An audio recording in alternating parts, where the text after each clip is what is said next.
할렐루야. 여러분들 오늘도 축복합니다.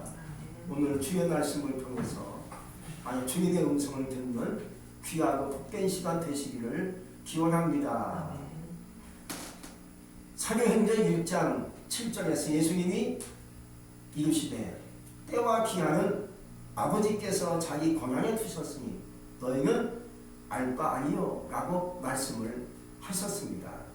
시간의 주인공은 주님이십니다. 시간의 통치자로 바로 하나님이십니다. 모든 시간의 그 열쇠는 하나님이 쥐고 계십니다. 사람은 하나님이 주신 시간 속에 살게 되어 있습니다.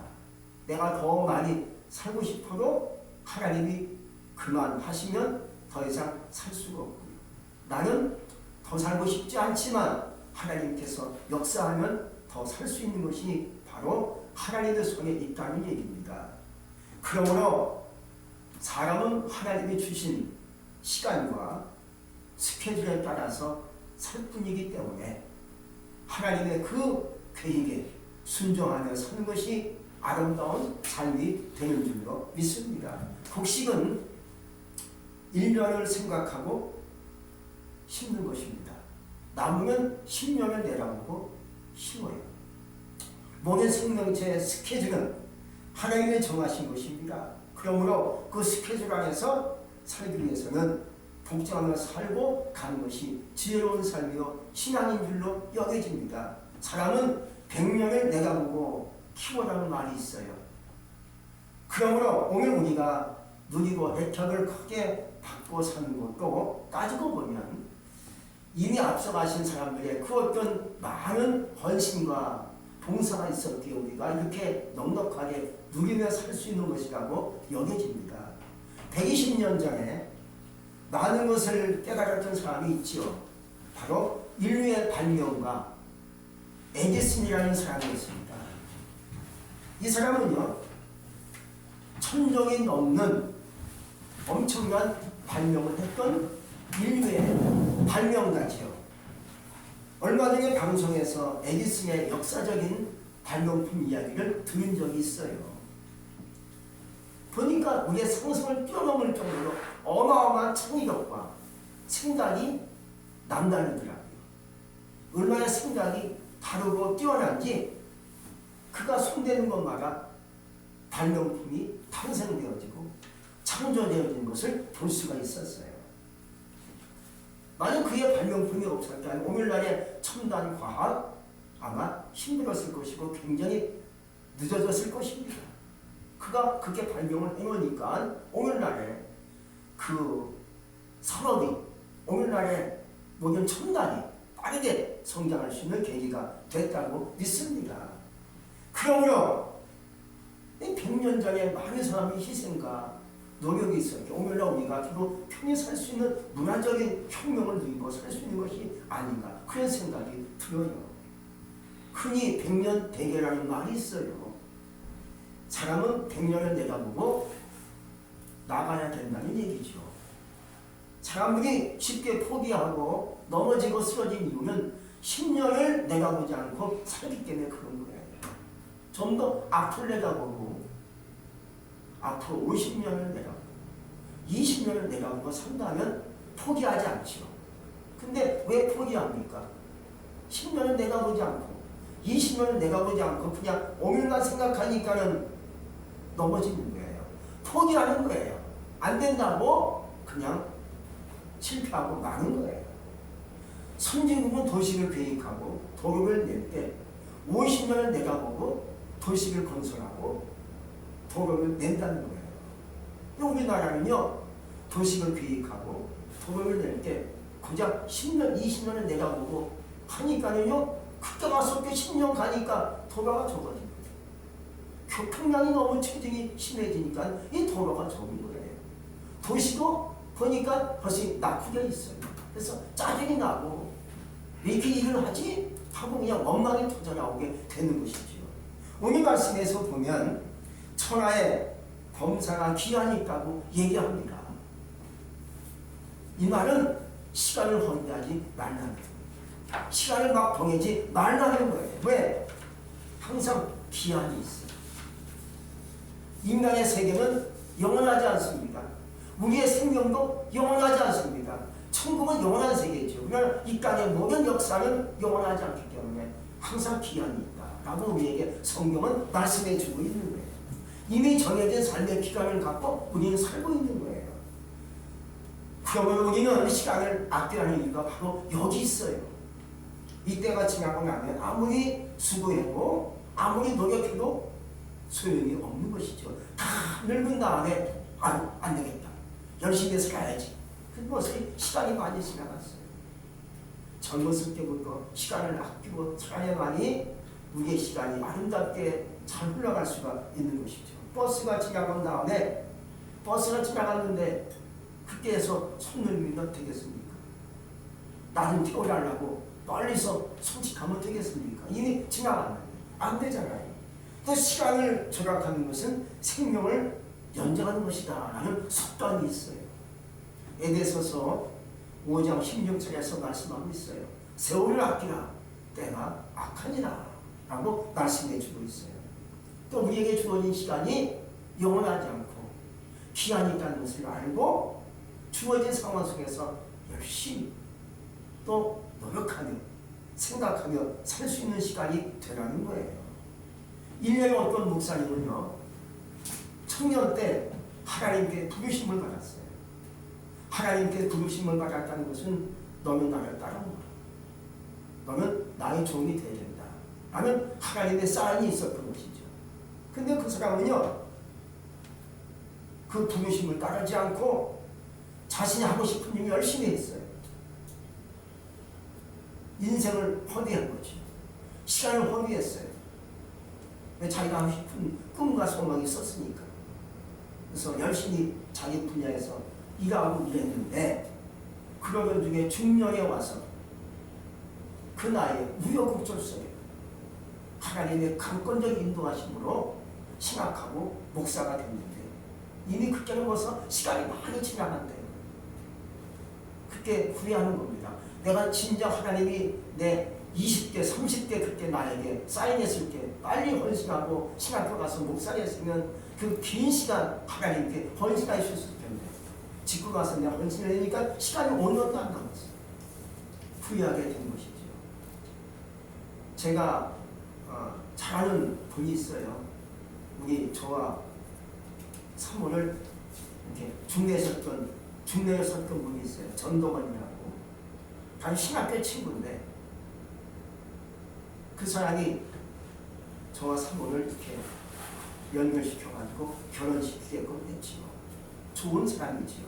근데 그 사람은 신학교를 졸업했는데 목회를 안 가고 그 지하철에 그 상가 하나 분양 맡아가지고 거기서 장사하기 시작했어요. 장사가 잘 됐지요. 근데 장사로 잘 되는 것도 시간이 가니까 잘 안 될 수 있잖아요. 힘들어지는 거예요. 그러다 나중에 시간이 많이 간 다음에 다시 돌아오기 시작합니다. 안 되겠다. 나한테 그래. 참 목사. 나 목회해야 될 것 같아. 그래? 그럼 다시 해야죠. 그래. 하나님이 그 나를 부르시는 것 같아. 늦은 나이에 다시 돌아왔어요. 그리고 목사 안수 받았어요. 교회를 또 조그맣게 올려가지고 시작했어요. 그리고 목사 안수 받은 다음에 1년 있다가 죽었어요. 나이가 59살에 하나님 불러서 갔어요. 왜 그런지 아십니까? 자기가 원래 옛날에 이제 폐가 많이 망가졌어요. 지하실에서 교회를 개척하여 시작하는데 가보니까 이게 환기가 안 되는 거예요. 환기구멍이 있는데 돈을 아끼려고요. 환기창에 그 환풍기를 안 틀고 있는 거예요. 내가 그랬어요. 이 사람 돈이 얼마나 드나? 지하실인데 쾌쾌하게 지하실인 줄 아는데 거기서 먹고 자고 있는 거예요. 환기를 해야지. 환풍기가 2개씩 돌아가요. 근데로 또 가면은 또 환기를 안 시키는 거예요. 그게 아까우니까. 폐가 망가지기 시작하는 거예요. 그래서 나한테 그러는 제가 원래 중학교 때 폐 한쪽이 없다니 망가져가지고 그 폐 한쪽 갖고 살아온 거예요. 그러면 얼마나 폐가 귀한지 잘 관리해야만이 살 수 있는 것인데 그냥 막 살다 보니까 교회 개척한 하나님 변신하면 나에게 건강 주시겠지 하고 생각했던 것 같아요. 근데 그건 아니지. 내 건강 내가 지켜야지. 손 놓고 있는 하나님이 나를 도울 수 있겠습니까? 나도 책임이지. 결국은 대답한 거지. 아마 결국은 안수 목사 안수 받고 1년 목사 안수 목회하다가 하나님께서 불러서 19살 천국 갔어요. 그러니까 너무나 늦게 온 거죠. 여러분 때가 있어요. 다 지난 다음에 오면 어찌합니까? 버스가 지나가는데 그 뒤에서 손 흔들면 버스가 다시 돌아올 수 있겠습니까? 아니, 내 인생도 똑같아요. 내 인생도 이내가 지나갔는데 다시 내가 20대로 가고 싶다 해서 갈 수 있겠습니까? 안 되잖아요. 그러므로 기한이 있다는 거예요. 내 인생. 남은 기한 속에 무엇을 할 것인가? 최선을 다하여 하나님을 섬기며 하나님께 예배하는 삶이 되시기를 축복합니다. 두 번째는요. 모든 목적이 이룰 때가 있다고 얘기합니다. 열심히 사는 거죠. 그러니까 하나님께 목적을 가지고 사실 이 말씀을 준비할 때는 제가 구문 버전을 가지고 이 말씀을 이해하고 이 말씀을 준비합니다. 그래서 오늘 말씀은 목적이라는 말이 없어요. 근데 그 버전은 천하에 기한이 있고 모든 목적이 이룰 때가 있다고 얘기합니다. 목적이 있어야 된다는 거죠. 인생은 그냥 살다 보면 인생 흘러가요. 시간이 10년, 20년 살다 보니까 벌써 늙었어요. 목적을 없이 사는 인생이 되고 만 거예요.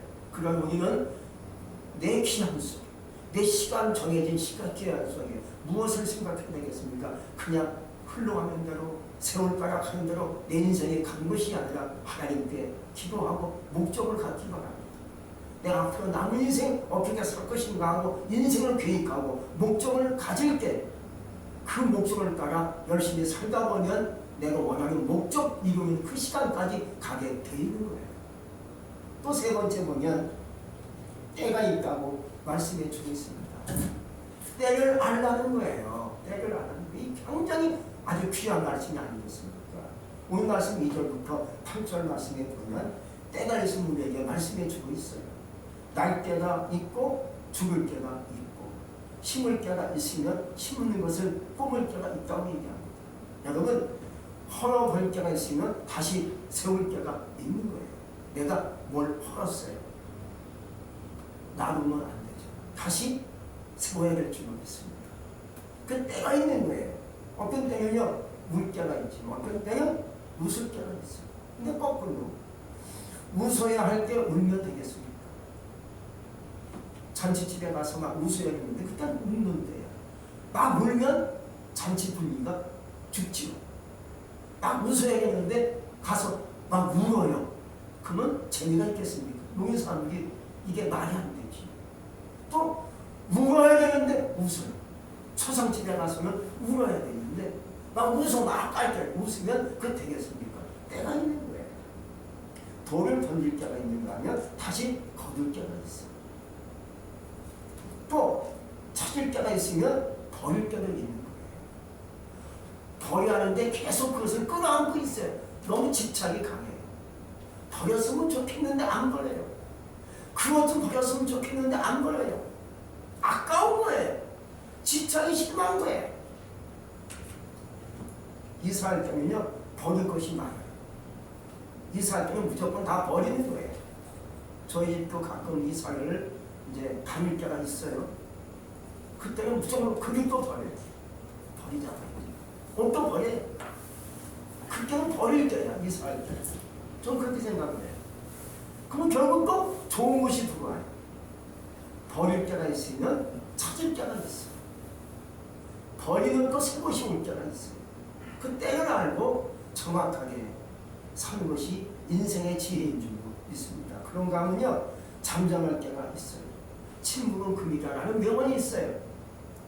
잠잠할 때 무조건 입을 다물고 잠잠히 있어야 돼요. 입 벌리면 안 되는 거예요. 그 때가 중요한 거예요.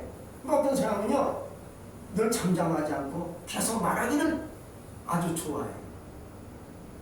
상황과 분위기가 지금은 침묵하고 입을 잠그고 말하지 말아야 되는데 계속 떠들어대요. 계속 말을 해요. 분위기가 말하지 않는 때인데 계속 말을 해요. 그래서 시끄럽고 유익함이 없고 재미없는 거죠. 그러나 잠잠히 있다가 말할 때가 있어요. 그때는 과감히 서슴지 않고 말하는 것이죠.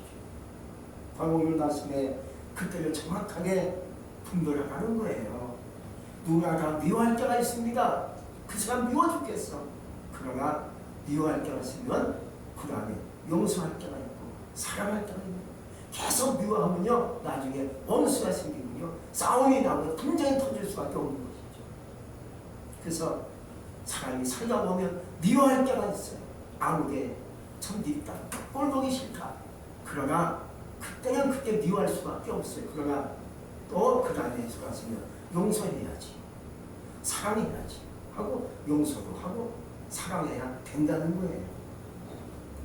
예수님은 때를 정확하게 그 시간표에 맞추어서 일하셨던 예수님이었습니다. 예수님은 일하실 때 알았어요. 말씀하실 때 아시고 말씀을 선포하시고 말씀을 가르치시고 말씀을 증거했습니다. 또 병자를 고치실 때가 있어요. 아무 때나 병자를 고치는 게 아니었습니다. 때가 있더라고요. 그리고 침묵할 때는 예수님이 잠잠히 침묵했습니다. 언제 침묵하셨습니까? 많은 사람들이 현장에서 가늠하라 잡힌 여자를 끌고 왔어요. 예수님이 어떻게 말씀하시나 시험하려고 이렇게 얘기합니다. 예수님 이 여자가 현장에서 가늠하라 잡혔는데 율법에 의하면 이 여인은 별로 쳐죽이라고 얘기했습니다. 예수님이 그러면 안 되지 하고 말하지 않았습니다. 잠잠히 계십니다. 그리고 앉아서 땅에다 글씨를 쓰신 다음에 일어나십니다. 그때는 잠잠히 침묵하시다가 일어나신다. 이렇게 얘기하십니다. 어떻게 말씀하셨겠습니까? 너희 중에 죄가 없는 자가 이 여인을 불러 쳐주리라 하고 얘기합니다. 딱 본인들이 보니까 죄가 있거든. 죄가 있어. 다 돈을 놓고 다 하나씩 집으로 갑니다. 예수님도 말 안 하실 때가 있고요. 말하실 때가 있다는 거죠. 우리도 똑같아요.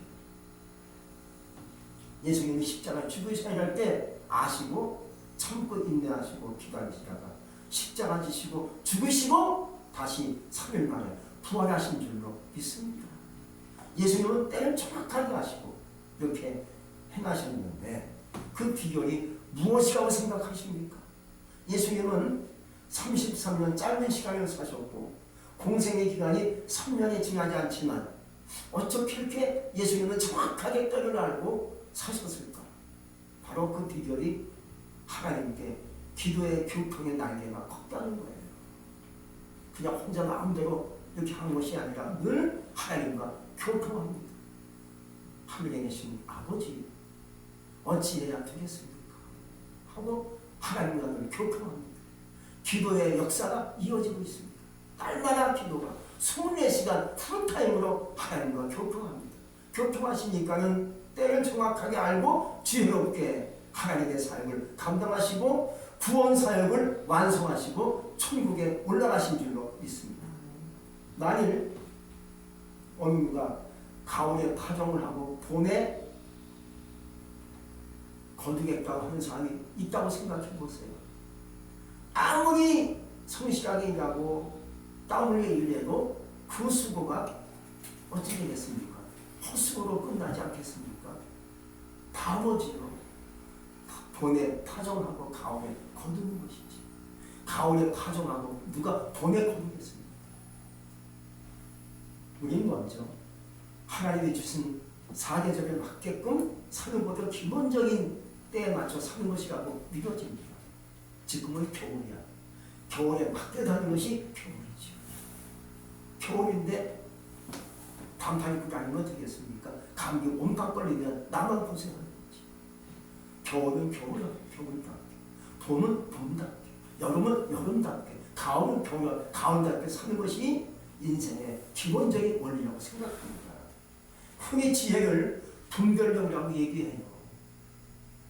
저 사람은 참 지혜롭다 라고 얘기하는 것은 분별력이 있다라고 말하는 것과 똑같은 일치하는 얘기예요. 그래서 어떤 사람은 지혜로운 사람이라고 평하고 어떤 사람은 어리석다라고 평하기도 해요. 마태복음 25장에 보면 예수님께서 슬기로운 5처녀와 네가 난 5처녀를 소개합니다. 다 같이 10처녀가 이제 예수님을 소개하는 그런 중요한 내용이지요. 10처녀가 신랑 계신 분을 기다리고자 등불을 준비합니다. 이스라엘 나라는요 원래 밤에 신랑을 맞이하는 그 풍습이 있어요. 그래서 밤에는 캄캄하니까 뭘 준비해야 됩니까? 등불이 중요한 거예요. 10처녀가 등불을 준비하는데 왜 여기서 어리석은 처녀와 미련한 처녀가 구분이 되어지는 겁니까? 슬기로운 처녀들은요 5처녀는 등과 함께 기름을 준비합니다. 기름이 없으면 불을 밝힐 수가 없지요. 기름이 없으면 빈 깡통에 지나지 않는 거예요. 이 5처녀는요 지혜로우니까 등과 함께 기름을 준비하고 어리석은 처녀들은 등은 있는데 기름을 준비 안 한 겁니다. 여러분 지금 중요한 그 얘기가 뭔지 아십니까? 중요한 때가 뭡니까? 10처녀에게 있어서 신랑을 맞이하는 때를 얘기하는 거예요. 그 때를 준비하기 위해서 뭘 준비하는 겁니까? 등불을 준비하는 거예요. 근데 기름이 없으면 준비가 안 되는 거죠. 때를 모르고 있는 거예요. 지금 어느 때인데 신랑을 맞이하는 때가 다가오는데 기름이 없으면 되겠습니까? 안 되잖아요. 그래서 어리석은 처녀구나, 슬기 있는 처녀구나라고 구분이 되어지는 거예요. 우리는 때에 맞추어서 준비하는 자가 되시길 바랍니다. 지금 어느 때라고 우리 주님이 말씀하고 있는 것입니까? 자다가 깼다라고 얘기하십니다. 지금 자다가 깰 때예요. 정신 차릴 때가 오늘날 시대인 줄 믿습니다. 언제 잠만 퍼자고 놀고 한번 흉겁게 즐겁게 살고 있겠습니까? 아니잖아요. 지금 얼마나 심각한 시대인지 알 수 없습니다. 지금이 자다가 깼더라는 거예요. 이 말씀은 예수님께서 우리에게 어떤 말씀으로 해주고 있는 것입니까? 깨어 기도하라 그 말이에요. 할렐루야. 지금은 깨어 기도할 때예요.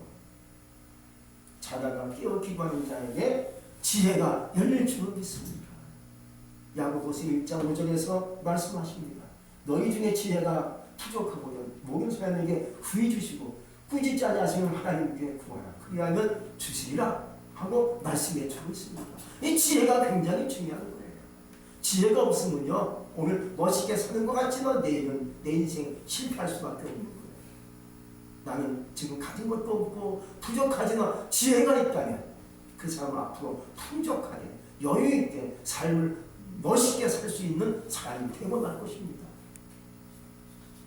하나님 주신 내 기한 속에서 내 시간 속에서 목적을 가지고 하나님께서 주신 지혜를 가지고 사시는 가운데 인생을 더가더 복되게 살 수 있는 그런 삶이 되시기를 주의 이름으로 축복합니다. 아멘. 기도하겠습니다.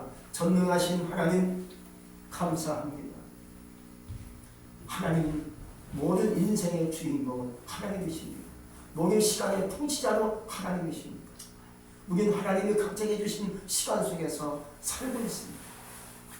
내게 주어진 시간 또 이웃에게 주어진 시간 다 있습니다. 시간의 그 현상 속에서 하나님께 감사하는 목적을 가지고 때에 맞추어서 살 수 있으면 얼마나 멋있는 인생 살 수 있겠습니까? 우리가 부족한 것이 뭡니까? 물질입니까? 능력입니까? 그것보다 지혜가 부족합니다. 지혜를 주시옵소서.